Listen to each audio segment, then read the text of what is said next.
আসসালামু আলাইকুম। এখন ভোর 5:40 বাজে, প্রায় 6টার কাছাকাছি। আবহাওয়াটা আমার কাছে ভালো লাগতেছে।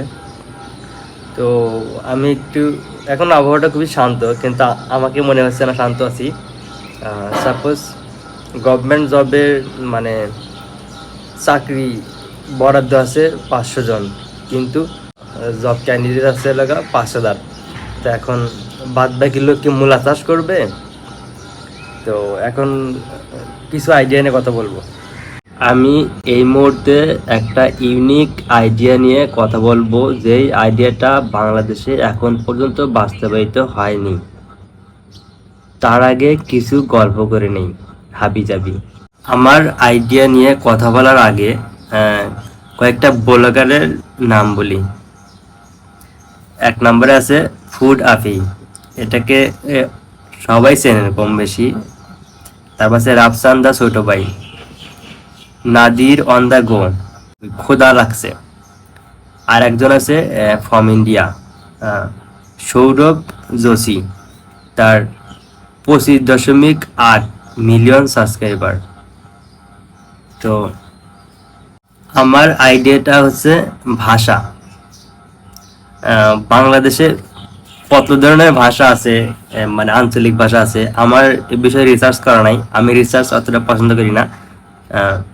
তবে আমাদের যে সিরাজগঞ্জ জেলায় আমি যখন বিভিন্ন গ্রামে যাই, বিভিন্ন টোনে কথা বলে।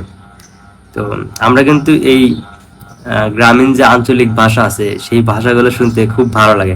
কিছু কিছু ভাষা বুঝি না, তারপরে ভালো লাগে যখন মানে দুইজন ব্যক্তি বা 10 জন 5 জন যারা তাদের আঞ্চলিক ভাষা যখন মানে তর্ক করে, জিনিসটা খুব ভালো লাগে। তো আমার যে আইডিয়া, আপনি বাংলাদেশের 64টা জেলার যে কয়টা পারেন সেই কয়টা আঞ্চলিক ভাষা প্রথমত শিখবেন। শেখার পর আপনি 64টা জেলায়, মানে যে কটা জেলায় আপনি পারেন সেই কটা জেলায় ভ্রমণে যাবেন।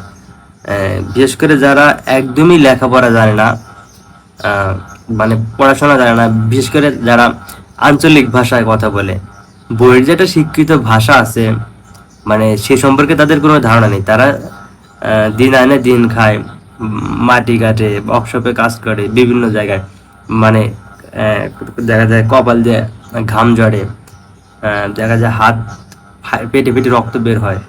তো তাদের সাথে কিছু মানে জীবন বৃত্তান্ত নিয়ে কথা বলবেন, সেটা আঞ্চলিক ভাষায়। যখন যে জেলায় যাবেন সেই আঞ্চলিক ভাষায়, মানে একবারে ভিতর থেকে যে কথাগুলো আসে, ইমোশনে হিট করে।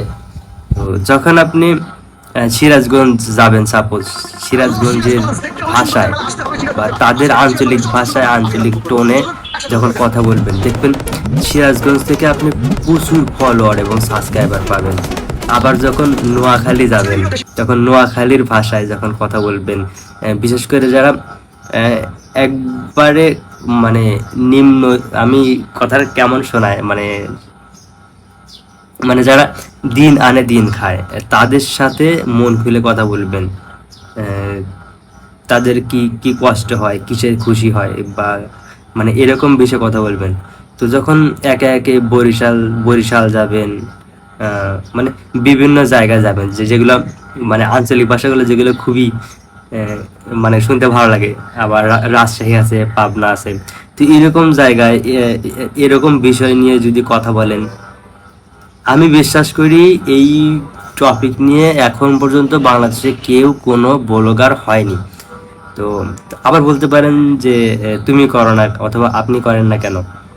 এখন আমি অত ফ্রেন্ডলি না, আমি একটু ইগোইস্টিক বা কিছুটা, যাই হোক, নিজের সম্পর্কে বলাটা ঠিক না।